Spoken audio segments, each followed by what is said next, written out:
ನಮಸ್ಕಾರ, ರಿವ್ಯೂ ಚಾನಲ್ಗೆ ಸ್ವಾಗತ. ನಾನು ಸೌಖ್ಯ ಗಾಂವ್ಕರ್. ಪ್ರಿಯಾಂಕ್ ಖರ್ಗೆ ರಾಜೀನಾಮೆಗೆ ಆಗ್ರಹ ವ್ಯಕ್ತವಾಗ್ತಿದೆ. ಈಗ ರಾಷ್ಟ್ರ ಮಟ್ಟದಲ್ಲಿ ಇದು ಜೋರು ಸೌಂಡ್ ಆಗ್ತಿದೆ. ಪ್ರಿಯಾಂಕ್ ಖರ್ಗೆ ಅವರ ವಿಡಿಯೋ ಅಂತೂ ಈಗ ಸಿಕ್ಕಾಪಟ್ಟೆ ವೈರಲ್ ಆಗ್ತಿದೆ. ಇಂತಹ ಒಬ್ಬ ಮಿನಿಸ್ಟರ್ ಅನ್ನ ಇಟ್ಕೊಳ್ಳುತ್ತ ಕರ್ನಾಟಕ ಸರ್ಕಾರ ಅಂತ ಮುಗಿ ಬಿದ್ದಿದ್ದಾರೆ ಬಿಜೆಪಿಗರು. ನ್ಯಾಷನಲ್ ಲೆವೆಲ್ ಅಲ್ಲಿ ಕರ್ನಾಟಕ ಬಿಜೆಪಿ ಅವರು ಅಷ್ಟೇ ಅಲ್ಲ, ಮೋದಿ ಟೀಮ್ ಈಗ ಪ್ರಿಯಾಂಕ್ ಖರ್ಗೆ ವಿರುದ್ಧ ಈ ರೀತಿಯ ವರ್ತನೆ, ದುರಹಂಕಾರ ಅನ್ನೋದು ವರ್ಡ್ ಇದಕ್ಕೆ ಫಿಟ್ ಆಗಲ್ಲ. ಅಷ್ಟು ಅಹಂಕಾರದ ಈ ಒಂದು ವರ್ತನೆ ಇನ್ನಿವರು ಈ ಜಾಗಕ್ಕೆ ಫಿಟ್ ಅಲ್ಲ ಅನ್ನುವಂಥ ಆಕ್ರೋಶವೇ ಸಿಡಿದಿದೆ. ಹಾಗಾದರೆ ಪ್ರಿಯಾಂಕ್ ಖರ್ಗೆ ಅವರು ಏನು ಮಾಡಿದ್ದಾರೆ, ಕೇಳಿ ಬರ್ತಿರೋದೇನು, ಅಸಲಿಗೆ ನಡೆದಿರೋದೇನು, ಡೀಟೇಲ್ಸ್ ಇಡ್ತಾ ಹೋಗ್ತೀವಿ. ಮಿಸ್ ಮಾಡಿದ್ರೆ ನಮ್ಮ ಚಾನಲ್ನ ಸಬ್ಸ್ಕ್ರೈಬ್ ಮಾಡಿ, ನಿಮ್ಮ ಅಭಿಪ್ರಾಯ ಕಮೆಂಟ್ ಮಾಡಿ ತಿಳಿಸಿ. ಎಸ್ ವೀಕ್ಷಕರೇ, ಕರ್ನಾಟಕದಿಂದ ಒಬ್ಬರು ಮಿನಿಸ್ಟ್ರು ಪದೇ ಪದೇ ಬಿಜೆಪಿಗರನ್ನ ಕೆಣಕ್ತಿರೋರು, RSS ಅನ್ನ ಟೀಕಿಸ್ತಿರೋರು, ಅದೇ ಕಾರಣಕ್ಕೆ ನ್ಯಾಷನಲ್ ಲೆವೆಲಲ್ಲಿ ಸುದ್ದಿಯಲ್ಲಿರೋರು. ಪ್ರಿಯಾಂಕ್ ಖರ್ಗೆ ಅವರು ಸದಾ ಸುದ್ದಿಯಲ್ಲಿರೋಕೆ ಇದೆಲ್ಲ ಮಾಡ್ತಾರೆ ಅನ್ನೋ ಆರೋಪ ಎದುರಿಸ್ತಿರ್ತಾರೆ. ಬರೀ RSS ಜೊತೆಗಿನ ಜಟಾಪಟಿಗೆ ಸುದ್ದಿಯಲ್ಲಿದ್ದ ಪ್ರಿಯಾಂಕ್ ಖರ್ಗೆ ಅವರು ಈಗ ಬೇರೆ ರೀಸನ್ಗೆ ಸಿಕ್ಕಾಪಟ್ಟೆ ಸದ್ದಲ್ಲಿದ್ದಾರೆ. ಅವರ ವಿಡಿಯೋ ಅಂತೂ ಬಹಳ ದೊಡ್ಡ ಮಟ್ಟದಲ್ಲೇ ಸದ್ದು ಮಾಡ್ತಿದೆ. ವಿದ್ಯಾರ್ಥಿಗಳ ಪರ ಮೊನ್ನೆ ಈ ಕ್ಷಣಕ್ಕೂ ಕೂಡ ರಾಹುಲ್ ಗಾಂಧಿ ಅವರಂತೆ, ಕಾಂಗ್ರೆಸ್ ಅಂತೆ ಯಾವ ರೀತಿ ಸ್ಟೂಡೆಂಟ್ಸ್ ಪರ ನಿಂತಿದ್ದೀವಿ, ಅವರನ್ನು ಟಚ್ ಮಾಡ್ತೀರಾ, ಜೆನ್ಸಿ ಟಚ್ ಮಾಡೋಕ್ಕೆ ಧೈರ್ಯ ಇದೆಯಾ, ನರೇಂದ್ರ ಮೋದಿ ಕ್ಷಮೆ ಕೇಳಲಿ, ಅಮಿತ್ ಶಾ ರಾಜೀನಾಮೆ ಕೊಡಲಿ, ವಿದ್ಯಾರ್ಥಿ ಪ್ರೇಮವನ್ನು ಮೆರೆತಿರುವಂಥ ಕಾಂಗ್ರೆಸ್ ಒಂದು ಕಡೆ. ಅದೇ ಕಾಂಗ್ರೆಸ್ನ ಮಂತ್ರಿ ಪ್ರಿಯಾಂಕ್ ಖರ್ಗೆ ಅವರ ವರ್ತನೆ ಈಗ ಆಕ್ರೋಶಕ್ಕೆ ಕಾರಣ ಆಗಿದೆ. ಕರ್ನಾಟಕದಲ್ಲಿ ಪೊಲೀಸ್ ನೇಮಕಾತಿ ಪರೀಕ್ಷೆ ಭಾನುವಾರ ನಡೆದಿರೋದು, ಕಾನ್ಸ್ಟೇಬಲ್ ಎಕ್ಸಾಮಿನೇಷನ್ನು. ಇದರಲ್ಲಿ ಬಹಳ ದೊಡ್ಡ ಮಟ್ಟದ ಅಕ್ರಮ ಆಗಿದೆ ಅನ್ನುವಂಥ ಆರೋಪ ಕೇಳಿ ಬರ್ತಿದೆ. ಈಗ ಅಲ್ಲಿನ ಅಭ್ಯರ್ಥಿಗಳು ಆಕ್ರೋಶ ಭರಿತರಾಗಿ ಬೀದಿಗಿಳಿದಿದ್ದಾರೆ. ಹೋರಾಟ ನಡೀತಿದೆ. ಎಕ್ಸಾಮಿನೇಷನ್ ಹಾಲಿಂದಾನೇ ಎದ್ದು ಬಂದು ನೂರಾರು ಜನ ಅಲ್ಲೇ ಹೋರಾಟ ಮಾಡಿರೋದು ಕೂಡ ಆಗಿದೆ. ಇದನ್ನು ತುಂಬ ಲೈಟಾಗಿ ಬೇರೆಯವರೆಲ್ಲ ಆರಾಮಾಗಿ ಎಕ್ಸಾಮ್ ಬರೆದಿದ್ದಾರೆ, ಬರೀ ನೂರಾರು ಜನಕ್ಕೆ ತಾನೇ ತೊಂದರೆ ಆಗಿರೋದು ಅನ್ನೋ ರೀತಿಯಲ್ಲಿ ಸ್ಟೇಟ್ಮೆಂಟ್ ಕೊಡೋದಲ್ಲದೆ ಹೋರಾಟ ಮಾಡ್ತಿರೋರನ್ನ ಯಾವ ರೀತಿ ಹೇಳ್ತಾರೆ ಗೊತ್ತಾ ಪ್ರಿಯಾಂಕ್ ಖರ್ಗೆ ಅವರು? ನಾನು ರಾಜೀನಾಮೆ ಕೊಡಬೇಕಾ? ಅಯ್ಯೋ ಕೊಡೋಣ ಬಿಡಿ, 25 ದಿನ ಉಪವಾಸ ಮಾಡಿ ಆಮೇಲೆ ಲಾಠಿ ಚಾರ್ಜ್ ಮಾಡ್ತೀವಿ, ಆಮೇಲೆ ನಾನು ರಾಜೀನಾಮೆ ಕೊಡ್ತೀನಿ ಅನ್ನುವಂತಹ ಒಂದು ಅವಹೇಳನಕಾರಿ ಹೇಳಿಕೆ ಪ್ರಿಯಾಂಕ್ ಖರ್ಗೆ ಅವರಿಂದ ಬಂದಿದೆ. ಸೊ BJP ಅವರನ್ನು ನೀವು ಹೆಂಗಾದರೂ ಅಟ್ಯಾಕ್ ಮಾಡ್ಕೊಳ್ಳಿ, ನೀವು ಹೆಂಗಾದರೂ ಕಿತ್ತಾಡ್ಕೊಳ್ಳಿ, ಬಟ್ ಇಲ್ಲಿ ಹೋರಾಟ ಮಾಡಿದ ಹಗಲು ರಾತ್ರಿ ವರ್ಷಾನ್ಗಟ್ಲೆ ಓದಿ ಎಕ್ಸಾಮ್ ಬರೆಯೋದಕ್ಕೆ ಬಂದವ್ರಿಗೆ ಒಂದಷ್ಟು ಸಮಸ್ಯೆಗಳು ಎದುರಾಗಿದೆ. ಇಲ್ಲಿ ಏನೇನು ಸಮಸ್ಯೆ ಎದುರಾಗಿದೆ ಕೇಳಿ ಬರ್ತಿರೋ ಆರೋಪ ಏನಪ್ಪ ಅಂದರೆ, ಅಲ್ಲಿನ ಬಿಜೆಪಿಗರು ಇದನ್ನು ಎತ್ಕೊಂಡಿದ್ದಾರೆ. ರಾಜ್ಯ ಬಿಜೆಪಿ ಕೂಡ ಹೇಳ್ತಿದೆ, ನ್ಯಾಷನಲ್ ಲೆವೆಲಲ್ಲೂ ಕೂಡ BJP ಮುಗಿಬಿದ್ದಿದೆ. ಕೇಳಿ ಬರ್ತಿರುವ ಆರೋಪ ಅಭ್ಯರ್ಥಿಗಳು ಮಾಡ್ತಿರೋದು 11:15 ತನಕನೂ, ಬೆಳಗ್ಗೆ 11:15 ಆದರೂ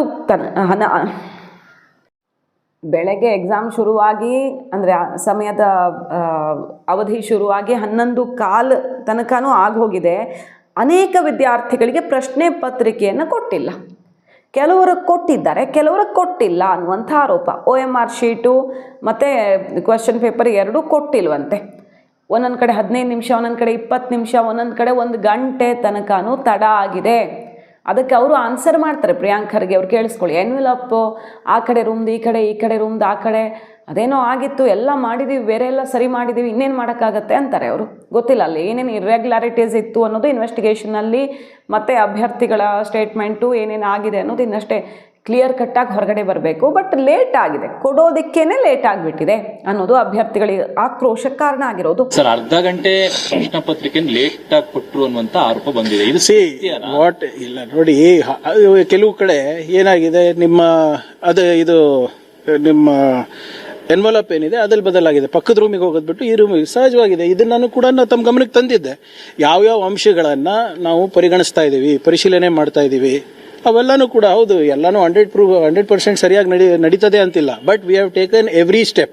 ಸ್ಟ್ಯಾಂಡರ್ಡ್ ಆಪರೇಟಿಂಗ್ ಪ್ರೊಸೀಜರ್ ಏನು, ಯಾವ ರೀತಿ ಮಾಡಬೇಕು, ಏನು ನಡೆಸಬೇಕು ಅಂತ ಮಾಡಿದೀವಲ್ಲ, ಹೊಣೆಗಾರಿಕೆನೂ ನಾವು ಹಾಕಿದೀವಿ, ಫ್ಲೈಯಿಂಗ್ ಸ್ಕ್ವಾಡ್ಗಳು ಮಾಡಿದೀವಿ. ಇದಕ್ಕಿಂತ ಹೆಚ್ಚು ಏನು ಮಾಡೋಕ್ಕಾಗ್ತದೆ? ಆ್ಯಂಡ್ ಈವನ್ ನಾವು ಇವಾಗ ಈಗ ನೋಡಿ, ಸಕಲೇಶ್ಪುರ್ ಲೈನು, ರೈಲ್ವೆ ಲೈನ್, ಪ್ರಕೃತಿ ವಿಕೋಪದಿಂದ ಅದು ಟ್ರೈನೇ ಬಂದಿಲ್ಲ, ಸಾಕಷ್ಟು ಮಕ್ಕಳಿಗೆ ಅನಾನುಕೂಲ ಆಗಿದೆ. ಅದು ಯಾವಾಗೋ ಒಂದ್ಸರಿ ಆಗೋಂಥ ಘಟನೆಗಳು. ಅವರಿಗೆ ಪಾಪ ಹೇಗೆ ನ್ಯಾಯ ಕೊಡಿಸ್ಬೇಕು ಅವೆಲ್ಲ ನಾವು ಪರಿಶೀಲನೆ ಮಾಡ್ತೀವಿ. ಬಟ್ BJP ಅವ್ರ ಹತ್ರ ಎಕ್ಸಾಮ್ ಹೇಗೆ ನಡೆಸೋದು, ಯಾವ ರೀತಿ ರೆಕ್ರೂಟ್ಮೆಂಟ್ ಮಾಡೋದು ನಾವು ಕಲಿಬೇಕಾಗಿಲ್ಲ. ಔಟ್ಸ್ಟ್ಯಾಂಡ್ ಯಾವ ತರ ಇದೆ ಅಂದ್ರೆ ಕೇಂದ್ರ ಶಿಕ್ಷಣ ಸಚಿವರನ್ನ ರಾಜೀನಾಮೆ ಈಗ ಆಯ್ತ್ರಿ, ಪ್ರತಿಭಟನೆ ಮಾಡಕ್ ಹೇಳಿ, ಹೇಳ್ತಾ ಇದ್ದೀನಲ್ಲ, 25 ದಿನ ಮಾಡ್ಲಿ, ಹಂಗರ್ ಸ್ಟ್ರೈಕ್ ಮಾಡ್ಲಿ, ಅದಾದ್ಮೇಲೆ ನಾವು ಕಾನೂನಾತ್ಮಕ ಕ್ರಮ ತಗೊಳ್ಳೋಣಂತೆ. ಇವರು ಅವಾಗ ಯಾಕೆ ರಾಜೀನಾಮೆ ಕೊಟ್ಟಿಲ್ಲ? Who was the head of the department sir? PSI ಹಗರಣ ಆದಾಗ ಯಾರು ಗೊತ್ತಾ ಹೆಡ್ ಆಫ್ ಡಿಪಾರ್ಟ್ಮೆಂಟ್? ಅವಾಗ ಯಾರು ಮಿನಿಸ್ಟರ್ ಇದ್ರು? ಬೊಮ್ಮಾಯಿಯವರಿಗೆ ಹೋಗಿ ಚೀಫ್ ಮಿನಿಸ್ಟರ್ ಮಾಡಿದ್ರಿ ನೀವು. ಅದಾದ್ಮೇಲೆ ಅರ್ಗ ಜ್ಞಾನೇಂದ್ರ ಅವ್ರು ಬಂದ್ರು, ಅವ್ರು ರಾಜೀನಾಮೆ ತಗೊಂಡ್ರ? ನಾನು ಹೇಳ್ತಾ ಇದ್ದೀನಿ, I have nothing to learn either from mister R Ashok R from mister Vijendra R from the BJP party. ನೋಡಿ ಮಿಸ್, ಇದು ಯಾವುದು ಜೆನ್ಯೂನ್ ಆಗಿ ಯಾವ್ದಿದೆ, ಈ ಪ್ರಕೃತಿ ವಿಕೋಪದಿಂದ ಯಾವತ್ತೂ ಕೂಡ ಆಗಿರಲಿಲ್ಲ. ಸೊ ಅದನ್ನ ಯಾವ ರೀತಿ ಮಾಡಬೇಕು, ಯಾಕಂದ್ರೆ ಅದು ನಮ್ಮ ರೂಲ್ನಲ್ಲಿ ನಾನು ಓದಿರೋ ಹಾಗೆ ಅದು ಎಲ್ಲೂ ಬಂದಿಲ್ಲ, ನ್ಯಾಚುರಲ್ ಡಿಸಾಸ್ಟರ್ ಇದು ಅಂತ. ಬಟ್ ನೋಡ್ಬೇಕು, ವಿಲ್ ಎಕ್ಸಾಮಿನ್. ಯಾವ್ದು? ವಿಜಯಪುರದ ತರಿಸ್ತೀವಿ ನೋಡಿ. ಆಗಲೇ ಯು ಕೆನಾಟ್ ಡಿಸ್ರಪ್ಟ್ ಎಕ್ಸಾಮಿನೇಷನ್. ಬಹಳ ವರ್ಷಗಳಾದ್ಮೇಲೆ ಆಗ್ತಾ ಇದೆ. ನನಗೆ ಅವಕಾಶ ಸಿಗ್ತಾ ಇಲ್ಲ ಅಂತ ಪಾಪ ಬರೋರಿಗೂ ಅವಕಾಶ ಇರಬಾರ್ದಾ? ಯಾರು ಬರ್ದಿದ್ದಾರೆ? ಈಗ ಇಂಥ ಒಂದು ಇನ್ಸಿಡೆಂಟ್ ಇಂದ ಮತ್ತೆ ಕೋರ್ಟಿಗೆ ಹೋಗ್ತಾರೆ. ಜೆನ್ಯೂನ್ ಸ್ಟೂಡೆಂಟು, ನಾನ್ ಜೆನ್ಯೂನ್ ಸ್ಟೂಡೆಂಟು, ನಾವು ಬರ್ದಿದ್ದೀವಿ, ಅವ್ರು ಬರ್ದಿಲ್ಲ. ಸಮಾಧಾನದಿಂದ ಬರ್ದ್ಬಿಟ್ಟಿದ್ರೆ ಮುಗ್ದೆ ಹೋಗ್ತಾ ಇತ್ತಲ್ಲ. ಆಮೇಲೆ ಏನಿದ್ರು ನಾವು ಇದೀವಲ್ಲ, ಹೌದಪ್ಪ ಸರ್ಕಾರ ನಿಮ್ಗೆ ಆಕ್ಸೆಸಬಲ್ ಇಲ್ಲ, ಮಂತ್ರಿಗಳು ನಿಮ್ಗೆ ಸಿಗ್ತಾ ಇಲ್ಲ ಅಂದ್ರೆ ಓಕೆ, ಸಿಗ್ತೀವಲ್ಲ, ಅವ್ರು ಹೇಳಿದಲ್ಲ ನಾವು ಮಾಡಿದೀವಲ್ಲ. ಇವತ್ತು 74,000 ಹುದ್ದೆಗಳನ್ನ ಭರ್ತಿ ಮಾಡ್ತಾ ಇದೀವಿ. ಇನ್ನೂ ಕೆಲವು ಕಡೆ OMR ಶೀಟ್ ಸಂಖ್ಯೆ ಮತ್ತೆ ಪ್ರಶ್ನೆ ಪತ್ರಿಕೆ ಸಂಖ್ಯೆ ಹೊಂದಾಣಿಕೆನೇ ಆಗಿಲ್ಲ, ಬೇರೆ ಬೇರೆ ರೀತಿ ಇದೆ. ಅದಕ್ಕೆ ಎಕ್ಸ್ಪ್ಲನೇಷನ್ ಏನಂದ್ರೆ ಅದೆರಡು ನಂಬರ್ ಮ್ಯಾಚ್ ಆಗಬೇಕು ಅಂತ ನಾವು ಹೇಳೇ ಇಲ್ಲ, ಆ ಥರ ಏನಿಲ್ಲ ಅಂತ ಹೇಳ್ತಿದ್ದಾರೆ. ಓಕೆ, ಅದನ್ನು ಬದಿಗಿಟ್ಟು ಹೇಳೋದಾದ್ರೂ ಡಿಲೇ ಯಾಕಾಯ್ತು? ಡಿಲೇ ಆಗೋದು ಒಂದು ಮೇಜರ್ ಇರೆಗ್ಯುಲರಿಟಿ ಅಲ್ವಾ, ಬಹಳ ದೊಡ್ಡ ಸಮಸ್ಯೆನೇ ಅಲ್ವಾ ಅದು? ಅಕ್ರಮ ಅಂತಲೇ ಕರಿತಿದ್ದಾರೆ. ಏನೋ ಇಲ್ಲಿ ಗೋಲ್ಮಾಲ್ ಇದೆ, ಕೆಲವು ವಿದ್ಯಾರ್ಥಿಗಳಿಗೆ ಮಾತ್ರ ಲೇಟಾಗಿ ಕೊಟ್ಟಿದ್ದಾರೆ ಅಂತ ಆಕ್ರೋಶ ಸಿಡಿದಿದೆ ಈಗ.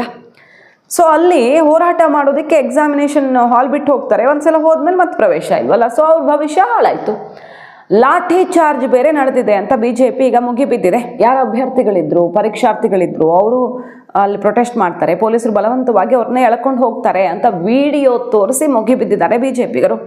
ಪರೀಕ್ಷೆಯನ್ನು ಸರಿಯಾಗಿ ನಡೆಸುವಲ್ಲಿ ಕಾಂಗ್ರೆಸ್ ಸರ್ಕಾರ ಸಂಪೂರ್ಣ ವಿಫಲವಾಗಿದೆ. ಗೃಹ ಇಲಾಖೆ ಈಗ ಸಿಕ್ಕಾಕ್ಕೊಂಡಿದೆ. ದೂರದ ಧಾರವಾಡ ಸೇರಿದಂತೆ ವಿವಿಧ ಜಿಲ್ಲೆಗಳಿಂದ ಪರೀಕ್ಷೆ ಬರೆಯೋದಕ್ಕೆ ಬಂದಿದ್ರು ಕ್ಯಾಂಡಿಡೇಟ್ಸು, ಅವ್ರಿಗೆ ಏನು ವ್ಯವಸ್ಥೆ ಇರಲಿಲ್ಲ. ಈ ರೀತಿ ಅಕ್ರಮವನ್ನು ನಡೆಸಿದ್ದಾರೆ ಅನ್ನುವ ಆಕ್ರೋಶ ಈಗ ಸಿಡಿದಿದೆ.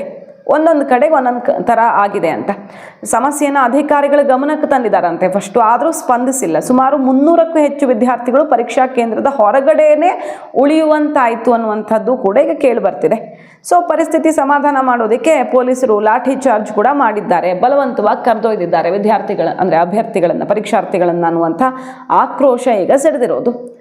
ವಿಜುಗೌಡ ಪಾಟೀಲ್ ಗಂಭೀರ ಆರೋಪ ಮಾಡಿದ್ದಾರೆ.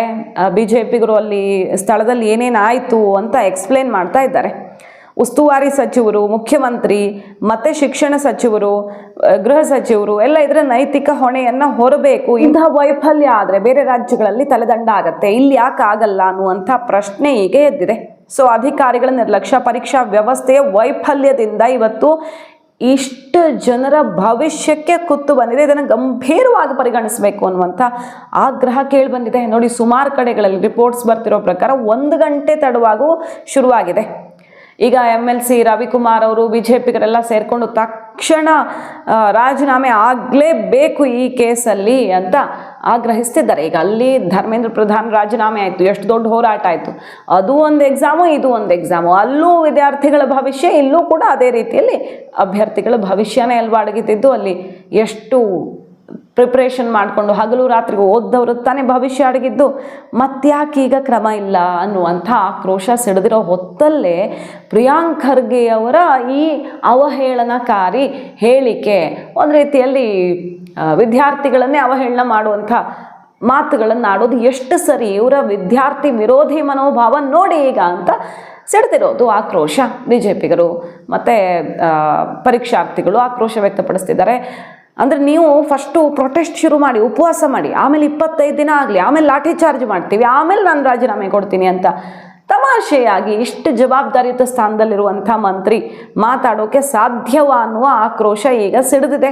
BJP ನ್ಯಾಷನಲ್ ಲೆವೆಲಲ್ಲಿ ಇದನ್ನು ಎತ್ಕೊಂಡಿದೆ. ನ್ಯಾಷನಲ್ ಸುದ್ದಿ ಮೀಡಿಯಾಗಳಲ್ಲೂ ಇದು ದೊಡ್ಡ ಸುದ್ದಿ ಆಗ್ತಾ ಇದೆ ಮತ್ತು BJP ಸ್ಪೋಕ್ಸ್ ಪರ್ಸನ್ಗಳು ಇದರ ವಿರುದ್ಧ ಮುಗಿಬಿದ್ದಿದ್ದಾರೆ. ಈಗ ಇವರೊಬ್ಬರು ಕಾಂಗ್ರೆಸ್ನ ಅಧ್ಯಕ್ಷರ ಮಗ, ಒಬ್ಬರು ಜವಾಬ್ದಾರಿಯುತ ಸ್ಥಾನದಲ್ಲಿರೋ ಮಂತ್ರಿ, ಆದರೆ ನಡ್ಕೊಳ್ತಿರೋದು ಹೀಗೆ. ಡೆಲ್ಲಿಯಲ್ಲಿ ಇವರು ಮಾತಾಡಿದ್ದೇನು, ವಿದ್ಯಾರ್ಥಿಗಳ ಮೇಲೆ ಹೆಂಗೆ ಲಾಠಿ ಚಾರ್ಜ್ ಮಾಡಿದ್ರಿ, ವಿದ್ಯಾರ್ಥಿಗಳನ್ನು ಏನು ಮಾಡಿದ್ರಿ ಅಂತ.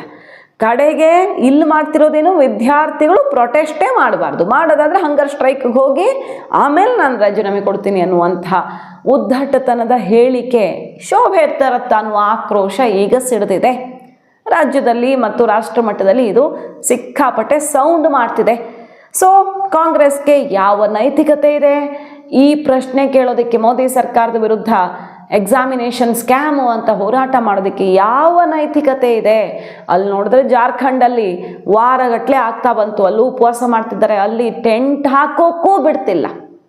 ಇದೇ ಕೈ ಮೈತ್ರಿ ಸರ್ಕಾರ ಇದೆ, ಅಲ್ಲಿ ಟೆಂಟ್ ಹಾಕೋಕ್ಕೂ ಬಿಡ್ತಿಲ್ಲ. ಮಳೆಯಲ್ಲಿ ನೆನ್ಕೊಂಡು, ಯಾವ ಪಿಜ್ಜಾ ಬರ್ಗರು ಬೆಡ್ಶೀಟ್ಸು ಫ್ರೂಟ್ಸು ಏನೂ ಬಂದಿಲ್ಲ, ಜಂತರ್ ಮಂತರ್ ರೀತಿಯಲ್ಲಿ ಒದ್ದಾಟದಲ್ಲಿ ತಮ್ಮ ಹಕ್ಕನ್ನು ಕೇಳ್ತಿದ್ದಾರೆ, ನ್ಯಾಯ ಕೇಳ್ತಿದ್ದಾರೆ. ಅಲ್ಲೂ ಕೂಡ ಅದೇ ಸ್ಟೂಡೆಂಟ್ಸು.